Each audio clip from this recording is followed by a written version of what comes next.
Ashtavakra Gita, Chapter 4. The Glory of Realization, Living Free in a Bound World. 3 chapters, 3 lessons, 1 transformation. The king who came seeking has found. The student who asked has received. The wave has recognized itself as the ocean, but the world still watches. The court still observes. And the teacher, the beloved teacher, still has one more role to play. So, King, you claim to have realized the self. You say you are the ocean playing as waves. You insist that your royal life is just a dance, untouched by bondage. I do not claim, Gurudev. I simply am. Then explain yourself to me. Not for my sake, I see what you are, but for the sake of those who will hear this teaching. For those who will wonder, how can a realized being live in the world? How can the enlightened rule a kingdom? How can the free appear to be bound? You want me to speak of the glory of realization. I want you to speak from realization.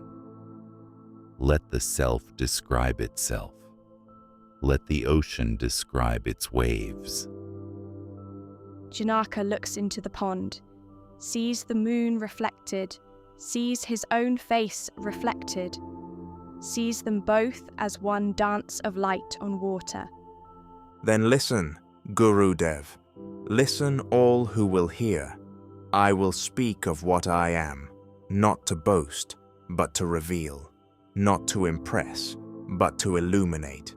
In the palace grounds beyond the garden, bullocks sleep on their stalls. Oxen, donkeys, beasts of burden, resting after their labours. Let me begin with this.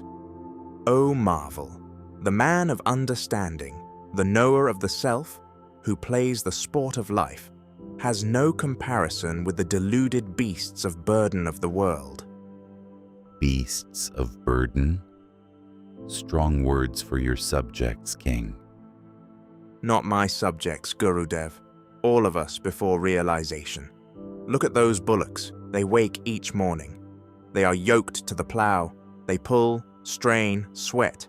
At evening they are unyoked, fed, rested. Then morning comes again. Same plow, same field, same exhaustion. This is the life of the ignorant, yoked to desires, pulling the plow of ambition, straining after pleasures, exhausted by achievements. Day after day, life after life, never asking, who is this I that pulls? What is this field I plow? Is there freedom beyond the yoke? And the sage. Janaka gestures to himself, then to the stars.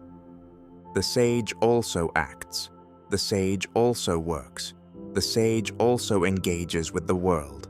But the sage is not yoked. The sage plays. Plays? Watch a child at play. Does the child ask, why am I playing? What will I gain? How will this benefit me? No, the child plays because playing is joyful, because energy expresses, because life lives itself. A child runs in a field, laughing for no reason. Before realization, I worked, I struggled, I achieved, I suffered. Now I play. The same actions but utterly different. The beast pulls because it must. The sage plays because it's his nature. And the world doesn't see the difference? How can it? The world sees only actions, the bullock pulling, the sage ruling. It cannot see the inner state. It cannot know that one is bound and the other free. That's why I say, no comparison. The beast and the sage live in different universes, even when standing side by side. The night sky, stars wheel overhead, the Milky Way brilliant. Consider this, Gurudev. O marvel, the yogin does not feel elated abiding in that state which Indra and other gods hanker after and become unhappy. Indra, King of the gods, Lord of heaven, Master of celestial pleasures, and you say he hankers after your state? Indra sits on a throne in heaven. Celestial dancers entertain him.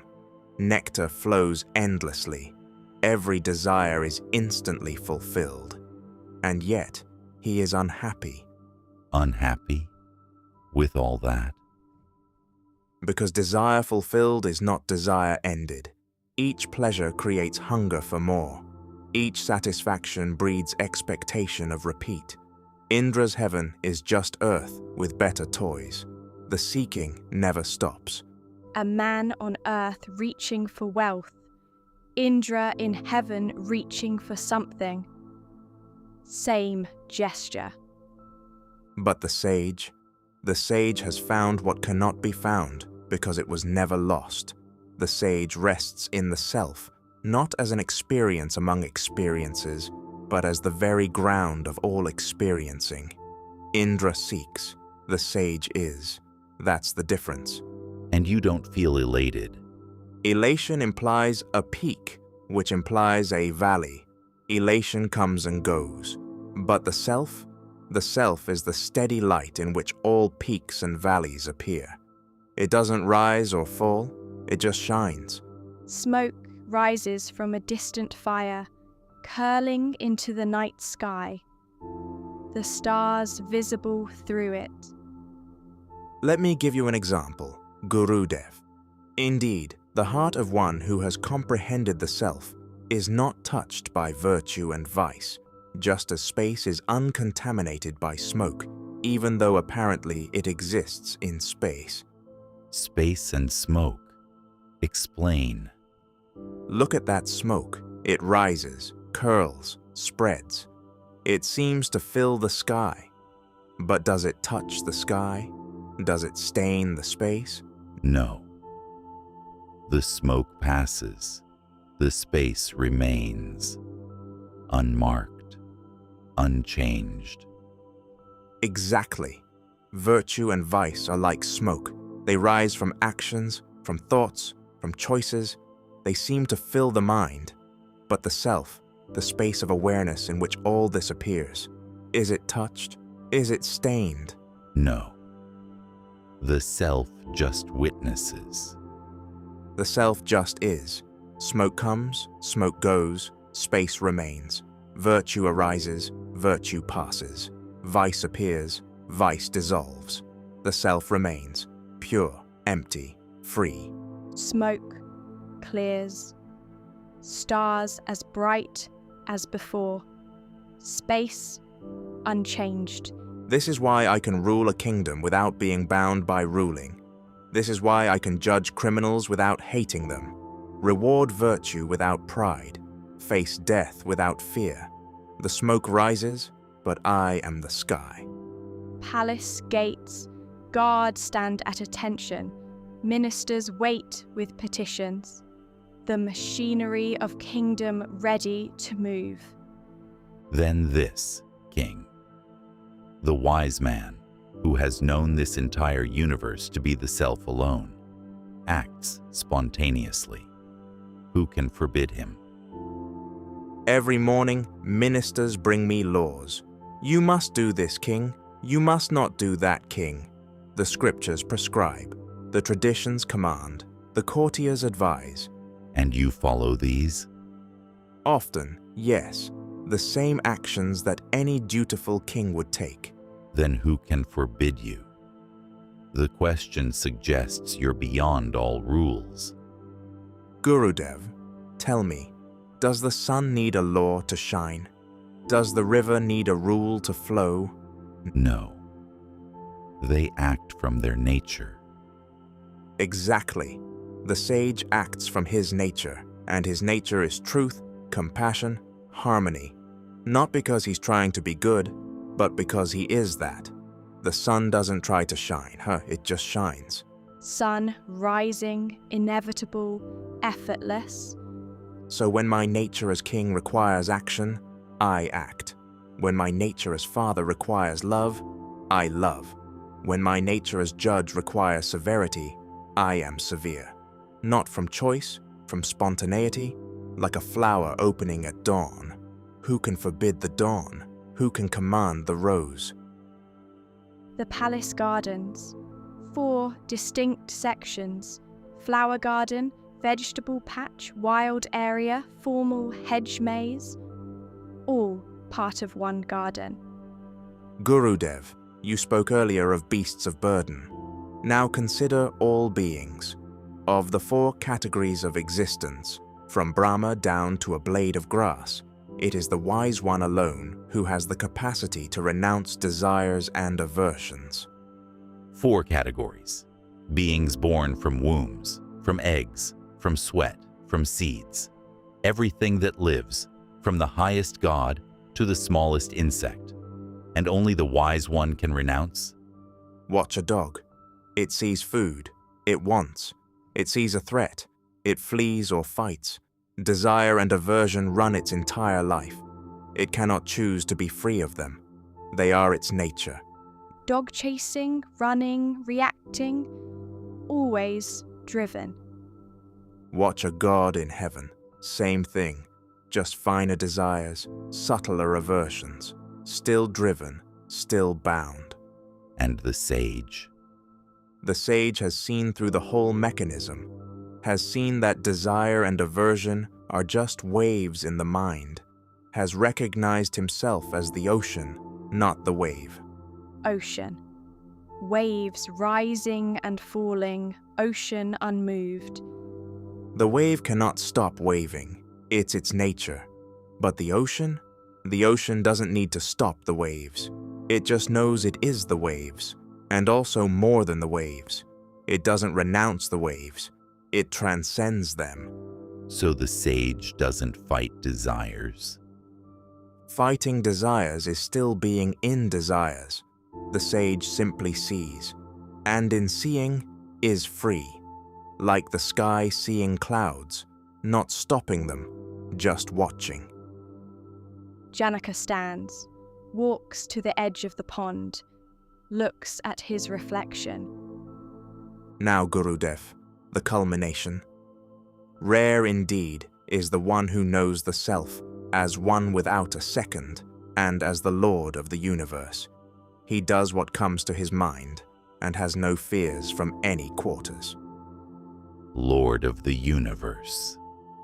That's a bold claim, King. Is it? Tell me, when you dream at night, are you not the Lord of that dream? In a dream, everything I see, people, places, events, all arise from me. In that sense, yes, I am the Lord of the dream. And when you wake, do you miss that lordship? Do you fear losing it? No, it was just a dream. Waking is different. Janaka's reflection in the pond, a face, but also just light on water. This waking world, this universe of suns and moons, of kings and peasants, of joys and sorrows, it's the self's dream. And I have woken to that. I am not the dream character. I am the dreamer. And you have no fears? What fear? The dream character fears death, but I am not the character. The dream character fears loss, but I am not the character. All fears belong to the one who thinks, I am this body, this mind, this story. I know I am, that in which all stories appear. Janaka looks up from the pond, directly at Ashtavakra. His eyes are clear, peaceful, limitless. He does what comes to his mind. Yes, because what comes to his mind arises from the whole, not from personal craving. His actions are the universe acting through him, like wind moving leaves, like river carving canyons. And no fears from any quarters? How can the ocean fear a wave? How can the sky fear a cloud? How can the self fear anything it has dreamed? Long silence. Ashtavakra sits motionless. Then slowly he begins to smile. Then to laugh.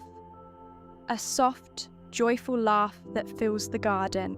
Janaka, Janaka, you have answered not just my questions, but the questions of all seekers who will ever read these words. I only spoke what you awakened, Gurudev. No, I only pointed. You looked. You saw. You became. Ashtavakra rises, walks to Janaka, places his hand on the king's head in blessing. Now I can rest. The teaching is complete. The student has become the master. The wave has recognized the ocean. Then teach me no more, Gurudev. Just be with me, as the self with the self. I have always been.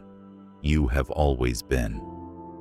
There is no separation, only the illusion of it. And that illusion, too, is just the self playing. The two figures, teacher and student, sit by the pond as dawn begins to glow on the horizon. Two bodies, one self. Sunrise over the palace. The world waking. Birds beginning to sing. Life starting anew. Thus ends the 4th chapter of the Ashtavakra Gita. The teacher tested. The student proved true. Not by argument, but by being. Not by words, but by peace. The glory of realization is not in miracles or powers. It is not in escape from the world or withdrawal from life.